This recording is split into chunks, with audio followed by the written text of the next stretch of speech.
In this video, you are going to see how to add a date line in Microsoft Word document. As you can see here, let's get started. Let us go to Insert, go to Shape, pick a text box and drag it like this. And let us write here date, input the clone and insert a space, and from your keyboard press the Shift button and the minus button to insert the underscore line. Here is the Shift button and here is the minus button. You have to press Shift and this one.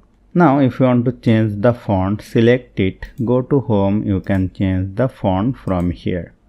You can make it bold. You can increase the font size. If you want to remove the border of the text box, click on it, the border, go to Shape Format, go to Shape Outline, make it no outline. And this is looking perfect. You can move it or you can keep it anywhere. So hope you found this video helpful. If you like this video, please share this video with your friends and family and don't forget to subscribe. Thank you.